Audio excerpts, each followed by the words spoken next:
UFP, the United Federation of Podcasts.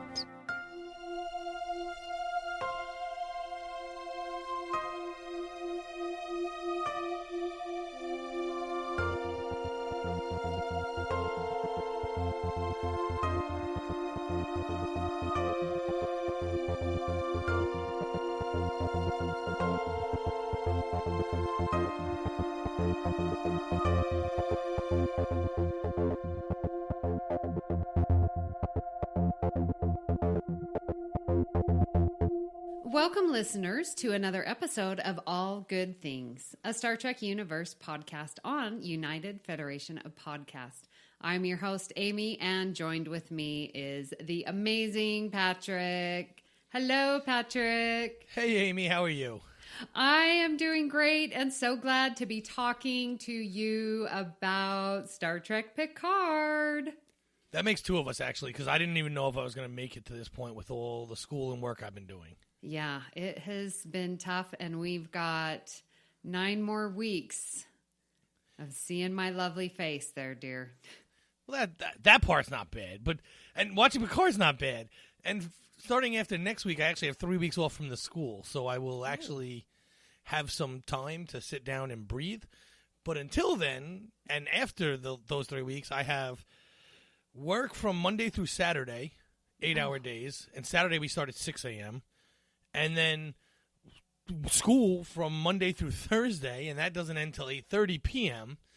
My normal day starts at 7 a.m., which means I wake up at 4:30 a.m., and I'm not home till 10 p.m., So it's been rough. It has. And then to try and fit in podcasting when, you've got a wife and 2 lovely children, and you need your family time as well. So it's rough. Yeah. I feel bad. Easy. Like, is there a time you can podcast? Question mark.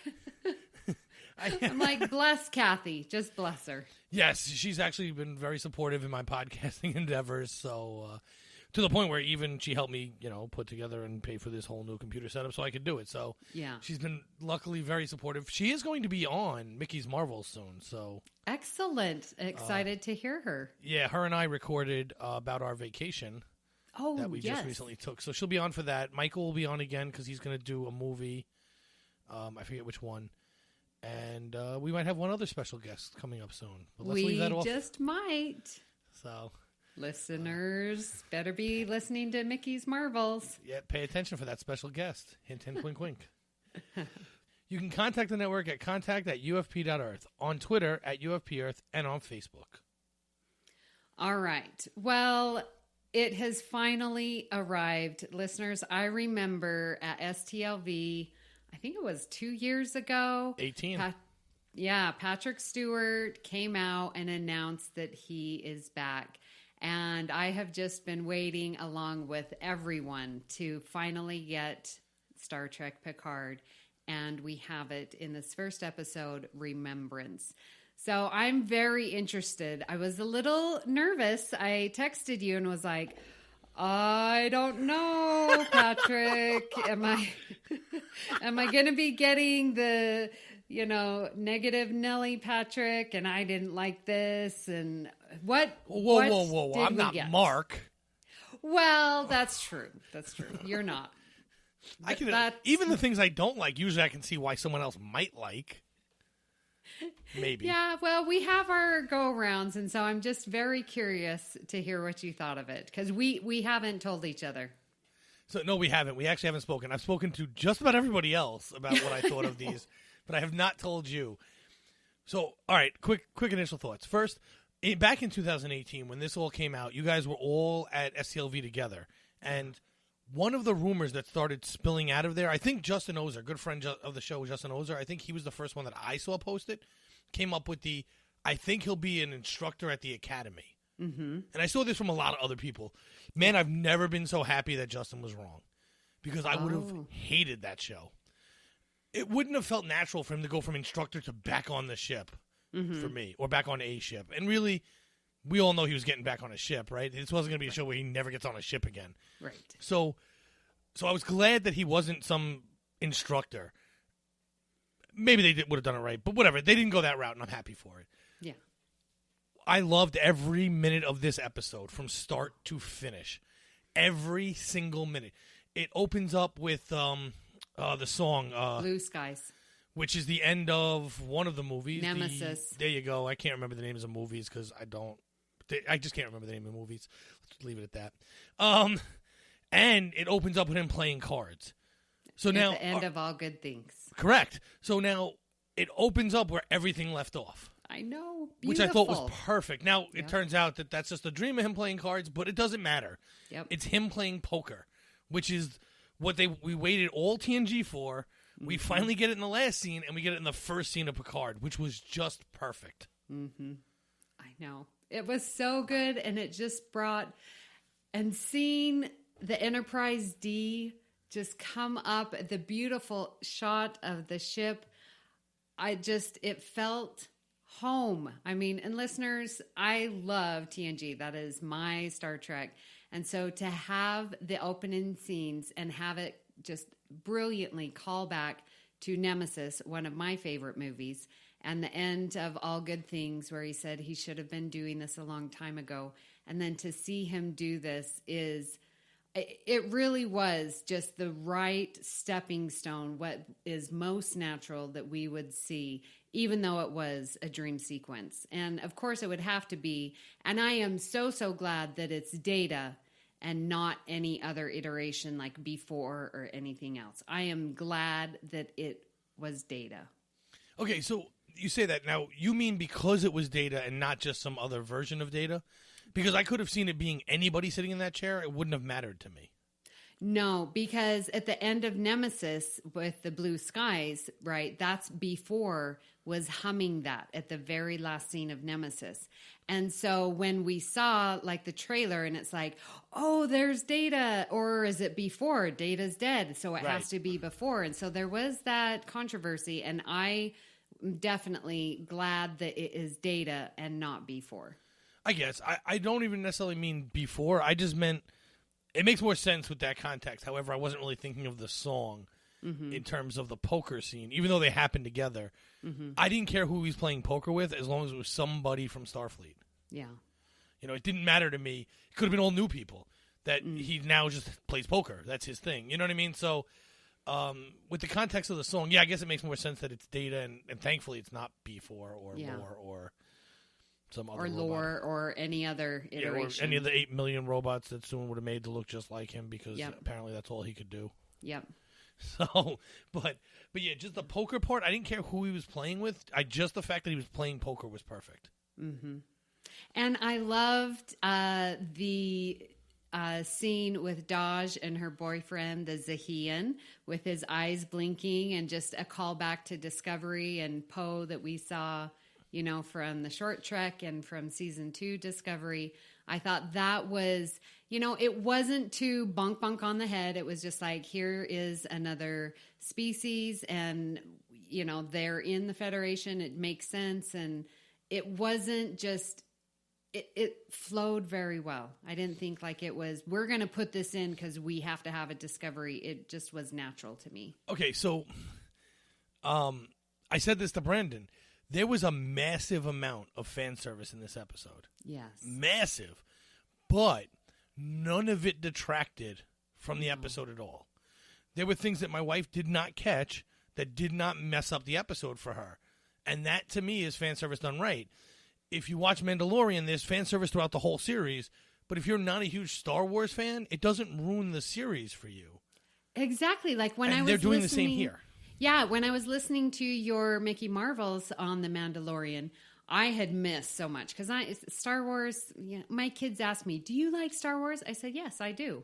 I like it, but I love Star Trek. Right. So all of those things that you guys were talking about on Tatooine or whatever, and I was like, I didn't even know that was Tatooine, and it didn't matter because I still got the story. And yeah, that was the same thing. Like all the little, what do we call them? Easter eggs that was in the Picard was for me and my heart, and it made it happy, but it didn't detract from the story. They were just there for the fans, but didn't ruin it, like you said.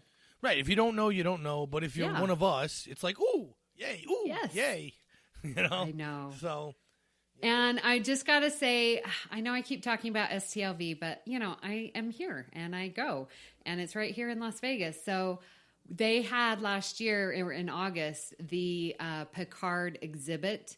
And when he was going into the archives and then to see the awards and the ship models, I mean, all of those things were there with the Captain Picard sign. Everything was there. I thought you were going to forget STLV. Captain Picard Day. And yes. that was my favorite one of the ones that showed up. Yeah, it was just, and then to see the awards, because it's like, oh my gosh, I was there. I've seen these in real life. It just was so much more meaningful because I had seen them there. It was now that's the one scene I would say where the fan service, if you don't know, you didn't fully understand. You didn't ruin the episode. Don't get me wrong. But if you don't know Picard before and after that episode, yeah, you don't understand that sign means absolutely nothing to you. Yeah, and it's just kind of there. But yeah, if you know, you know. Yep, and it makes it so much more meaningful to see those things and what they've kept through the episodes, from the series that they've kept in the archives.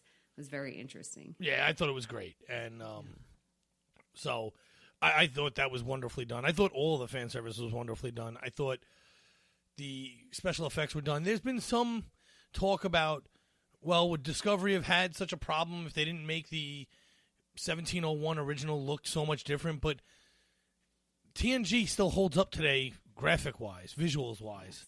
And a show from the 60s does not. So I like that version of the ship that's in Discovery, and I love the fact that the D is the D, and it's just a D. And really, it still looked a little... I mean, granted, all the lines were the same, but they couldn't have gotten the dark outer hull quite as well as they did in this show. It just... The technology didn't exist, so... Right. It still looked a little bit better than it did in the 80s. It's just...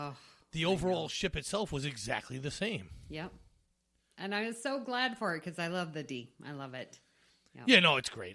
The only other ship I could have seen him on was the E because maybe that was when that scene in his head was happening. Mm-hmm. But it wouldn't have made as much sense, especially to the viewer. I just happen to like the E the best. That's my favorite ship. Yeah, because the D, that's where, everything happened. Yep. Yeah. Everything happened. I mean, I just happen to like the E better, personally. Yeah. It's beautiful. Pure look. Yep.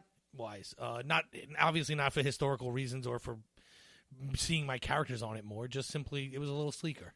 Yeah. So, but after we passed, okay, so this was the topic of conversation when Discovery first came out. So what'd you think of the intro scene where it was kind of, after watching the episode, you kind of see it a little differently, by the way. And full disclosure, I saw the intro scene 37 times because halfway through my episode kept going backwards and starting over. Yeah, I couldn't get past like probably the 1/3 mark of the episode, really, honestly.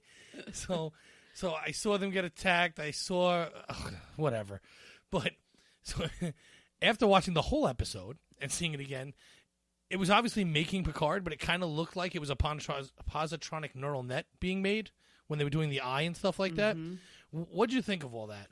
Okay, so I was watching... I actually attended 2 watch parties, and then for my 3rd time, I watched with my brother and a friend. And I was asking them, I'm like, what is that? And they're like, well, that's a leaf. And I was like, I don't think that's a leaf.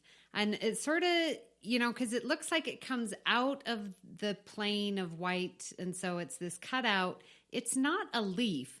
And then in the end, it comes back as part of his cheek, which really reminded me of when in First Contact, at the very opening of First Contact, where Picard's having the dream and it's the Borg and coming out of his face, and so it's like that sort of that face thing again. But then I was thinking maybe more of the synth tie-in because these androids now have flesh and blood. And so I'm thinking there's a synth relationship there. Also with, like I said, with the First Contact and Picard's seeing his face change. Well, also with Data getting skin. Right. Yeah, exactly. In that. Yeah. Personally, I don't like these entrances. This is totally I just happen to like, it's just because I'm